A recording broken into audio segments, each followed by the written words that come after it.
राधे राधे, जय श्रीमन नारायण, हरे कृष्णा। कैसे हैं आप लोग? आशा करती हूँ कि श्री हरि की कृपा आप सभी पर बनी रहे, आप सभी स्वस्थ हो और अच्छे हो। इसी कामना के साथ आज हम सुनेंगे सत्य कितना महंगा है। तो चलिए कहानी को शुरू करते हैं। एक महर्षि थे जो वन में वर्षों से घोर तपस्या कर रहे थे। जंगली जानवर आसपास मंडराते रहते थे, पर महर्षि को कोई भी खबर नहीं थी। वह अपने तप में मग्न रहते थे। आंधी तूफान आए पर महर्षि पूरी तरह बेखबर रहा करते थे। कोई भी आए कोई भी जाए, परंतु उन्हें कोई भी फर्क नहीं पड़ता था। स्वर्ग से अप्सराएं उतर आईं उस महान तपस्वी की तपस्या भंग करने के लिए। पर मजाल है जो महर्षि का ध्यान भटके। लेकिन जब एक राजा अपना लाव लश्कर लिए जंगल में शिकार के लिए आए और उन्होंने एक हिरन को मार गिराया, और हिरन की दर्द भरी कहार जब महर्षि के कानों तक गई, तब उनकी तपस्या भंग हो गई और उन्होंने क्रोध में जो जोर से ललकार भरी, कौन है वो दुस्साहसी जिसने मेरी वर्षों की तपस्या भंग की? उसने इस निरीह पशु का ही नहीं, मेरी तपस्या का भी आखेट किया है। कहीं यह तपस्वी कोई श्राप न दे दे। इस डर से राजा सामने आए और महर्षि के चरणों में पड़ के क्षमा मांगने लगे। हे ऋषिवर, मुझे पता नहीं था कि आप यहाँ पर तप कर रहे हैं, अन्यथा मैं यहाँ कभी नहीं आता। महर्षि गुस्से में चिल्लाए और बोले, मेरी तपस्या तुमने भंग कर दी है और मैं वर्षों से यही तपस्या कर रहा था और तूने मुझे एक पल में भंग कर दिया। मुझे मेरा तप लौटा, अन्यथा मेरे क्रोध का भागी तू ही बनेगा। मैं तुझे श्राप दे दूंगा। राजा ने घबराकर तड़प कर कहा, नहीं महर्षि, जो चाहे वह दंड दे दो, परंतु श्राप ना दो। मेरी प्रजा नष्ट हो जाएगी। बदले में मेरा सब कुछ ले लो, मेरा राजपाट, मेरी धन संपत्ति, मेरा वैभव, सब कुछ ले लो। महर्षि ने राजा की कमजोरी का नब्ज पकड़ लिया। क्या है तेरा वैभव, पुण्य, धर्म? मैं आज तक धर्म का अटल रहा हूँ। देव, धर्म का अटल रह सकेगा तू? ईश्वर की मुझ पर कृपा है तो दे अपना राजपाट, अपना कोष, अपना वैभव, सब कुछ मुझे दे दे इसी क्षण। अपने वचन से फिरेगा तो नहीं?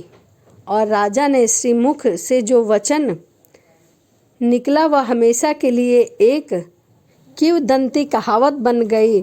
चंद्र टरे सूर्य टरे, टरे जगत व्यवहार, यह दृढ़ हरिश्चंद्र को टरे न सत्य विचार। यह राजा थे अयोध्या के राजा श्री वशिष्ठ के शिष्य, सच्चे प्रजापालक, सत्य और सत्यवादी के प्रतीक राजा हरिश्चंद्र। और यह तपस्वी साधु थे महर्षि विश्वामित्र। और इसके बाद शुरू होता है सत्य की अपनी टेक पर टिके रहने और इसके बदले चुकाने की कीमत। राजा हरिश्चंद्र ने अपना सारा राज्य महर्षि विश्वामित्र को सौंपकर अपनी पत्नी और बेटे के साथ वन को प्रस्थान किया। किंतु महामुनि विश्वामित्र का दंड इतना सरल कैसे हो सकता है? उन्होंने प्रस्थान करते समय राजा हरिश्चंद्र को टोका कि तुमने अपना राज्य तो मुझे दे दिया, परंतु उस राज्य के बदले दिया जो मैंने तपस्या करने के लिए छोड़ा था, वह मेरी तपस्या भंग करने का दंड तो अभी बाकी है, लेकिन अपना सारा राजपाट तो मैंने आपको दे दिया है। ऐसा हरिश्चंद्र ने कहा। कैसे धर्मात्मा हो तुम हरिश्चंद्र? तुम्हारी संपत्ति मेरे पास है, दान तो दे दिया, पर दक्षिणा कौन देगा? भूल गए हो तुम कि तुम्हारा पुरुषार्थ तो तुम्हारे पास ही है, आपको और क्या चाहिए भगवान? ऐसा हरिश्चंद्र ने कहा। तभी विश्वामित्र ने कहा, 1000 स्वर्ण मुद्राएं, मैं आपको 1 सहस्त्र स्वर्ण मुद्राएं देने का वचन देता हूँ, किंतु मुझे उसके लिए कुछ समय दीजिए महाराज। महाराज ने कहा कि ठीक है, 1 मास का मैं तुम्हें समय देता हूँ वचन का पालन करने को। राजा हरिश्चंद्र अपनी पत्नी महारानी शब्या और बेटे रोहिताश्व समेत धर्म नगरी काशी चले गए। कई दिनों तक इधर उधर भटकने के बाद भी जब 1000 स्वर्ण मुद्राएं चुकाने के वचन को पूरा करने का कोई उपाय न सूझा, तो उन्होंने अपने आप को बेचने का निर्णय लिया और भरे बाजार में अपनी बोली लगा दी। सुनो सुनो हे धर्म नगरी काशी के वासियों, मुझे 1000 स्वर्ण मुद्राओं की आवश्यकता है। आन पड़ी है, इसीलिए मैं अपने को बेच रहा हूँ। जो चाहे मुझे खरीद सकता है, मुझे अपना दास बना सकता है और मुझे कुछ भी करवा सकता है। सिर्फ 1000 स्वर्ण मुद्राएं। किंतु किसी ने भी खरीदने में दिलचस्पी नहीं दिखाई, क्योंकि 1000 स्वर्ण मुद्राओं में तो 100 दास आ जाते हैं। पत्नी ने देखा कि पति के भाव नहीं मिल रहे हैं तो अपना पतिव्रत धर्म निभाते हुए वह खुद अपनी बोली लगाने को आ गई। सुंदर और जवान दासी के लिए 500 मुद्राएं एक धनवान व्यापारी ने दिए और राजा हरिश्चंद्र की पत्नी को खरीद लिया। बच्चे के साथ जाने की जिद की। पहले तो व्यापारी ने साफ मना कर दिया, पर राजा हरिश्चंद्र ने जब कहा कि यह भी आपकी सेवा पूरी तन मन से करेगा तो स्वर्ण 100 मुद्राएं और देकर वह व्यापारी उनके बेटे को भी अपने साथ ले गया। राजा ने दिहाड़ी पर खेती और मजदूरी के तमाम यत्न कर डाले, पर कुछ भी राशि न जुटा पाया। वह राशि जुटाने में असमर्थ रहा। आज 1 मास बीतने का आखिरी दिन था और राजा हरिश्चंद्र चिल्ला चिल्ला कर रो रहे थे, विलाप कर रहे थे। महर्षि विश्वामित्र उनके पास आ पहुँचे तो राजा हरिश्चंद्र, धर्म के रास्ते पर चलकर तूने क्या कमाया? अब भी वक्त है, सूर्य अस्त होने में से तू हार मान ले। तुझे तेरा राज्य, तेरी सेना, तेरा वैभव सब कुछ लौटा दूंगा। एक बार फिर राजा हरिश्चंद्र ने हुंकार भरी। चंद्र टरे, सूर्य टरे, टरे जगत व्यवहार, पै दृढ़ हरिश्चंद्र को टरे न सत्य विचार। सूर्यास्त होने को हरिश्चंद्र, अभी सूर्यास्त हुआ नहीं है। महाराज विश्वामित्र, मुझे जहाँ धर्म है विजय वहीं होगी। एक बार फिर राजा हरिश्चंद्र महानगर काशी के बाजार में अपनी बोली लगवाते हैं। सिर्फ 400 स्वर्ण मुद्राएं, सिर्फ 400 स्वर्ण मुद्राएं, और मैं आपका दास आपके हर कहे के अनुसार पालन करूंगा। सिर्फ 400 स्वर्ण मुद्राएं। मेरा मूल्य बोली सुनकर खरीदने वाले लोग अपने हिसाब से कीमत दे रहे थे। 100 मुद्रा दूंगा, एक अन्य बोला 150 मुद्रा दूंगा, कोई बोला 200 मुद्रा दूंगा, पर इससे अधिक कोई नहीं दिया। राजा हरिश्चंद्र बहुत परेशान थे, किंतु तभी भीड़ में से एक आवाज़ आई, 400 मुद्राएं। राजा हरिश्चंद्र का चेहरा चमक उठा। भीड़ में से एक व्यक्ति निकल कर आया और राजा हरिश्चंद्र से बोला, मैं आपको 400 मुद्राएं देने के लिए तैयार हूँ, किंतु इससे पहले कि मैं बता दूं कि मैं जाति का डोम सरदार हूँ, मुर्दा जलाता हूँ और शमशान घाट पर अपनी जीविका चलाता हूँ। क्या 100 स्वर्ण मुद्राएं के बदले मेरा दास बनना स्वीकार करोगे? राजा हरिश्चंद्र ने हाथ जोड़कर भावुक होकर विनम्रता से बोले, हाँ, मुझे आपका दास बनना स्वीकार है। और कुछ समय महर्षि विश्वामित्र का ऋण तो चुका दिया, पर अब वह शमशान भूमि से मुर्दों को जलाने वाले एक डोम बन चुके थे।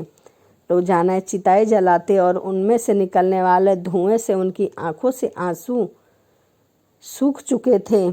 ऐसे में एक दिन वह शमशान पर बैठे थे। उन्हें एक महिला के रोने की आवाज़ सुनाई दी। उन्होंने देखा कि दूर से एक महिला रोती हुई अपनी गोद में अपने मरे हुए पुत्रों को लेकर आ रही है। जब वह महिला नज़दीक पहुंची तो राजा हरिश्चंद्र ने देखा कि वह महिला कोई और नहीं बल्कि उसी की पत्नी महारानी शव्या है और उनकी गोद में वह मृत बालक उन्हीं का पुत्र है। अपने पति को इस रूप में देखकर रानी ने रोते रोते क्रोध में ताना मारा, लीजिए महाराज, यह है आपके धर्म का मूल्य। मैंने अपना ऐश्वर्य खोया, पति खोया, पुत्र खोया और 2 दुहाई धर्म की। जहाँ धर्म है वहाँ विजय नहीं है।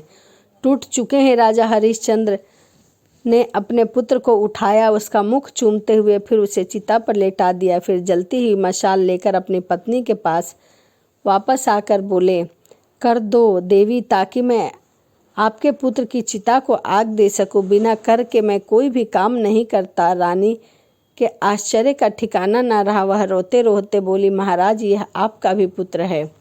देवी, मैं डोम सरदार का दास हूँ, शमशान कर लिए बिना किसी भी चिता को आग नहीं दे सकता। यही मेरे स्वामी की आज्ञा है। पत्नी रोते रोते विलाप करती रही। अयोध्या के राजा हरिश्चंद्र के पुत्र के पास आज कफन तक नहीं थे, फिर भी आप मुझसे मांग रहे हैं, धर्म का निर्वाह कर रहे हैं। आप महाराज, जिस धर्म के लिए मैंने अपना राज्य छोड़ दिया, जिस धर्म के लिए मैंने अपनी पत्नी को बेचा, जिस धर्म के लिए मैंने अपने पुत्र को बेचा, जिस धर्म के लिए मैंने स्वयं अपने आप को बेचा, जिस धर्म को आज कैसे छोड़ दूं? मैं स्वामी और सेवक के धर्म से बंधा हूँ। देवी, कर लिए बिना मैं आपके पुत्र की चिता तो आज नहीं दे पाऊंगा। तो सम्राट हरिश्चंद्र, आप ही बताइए, क्या बेचकर लाऊं?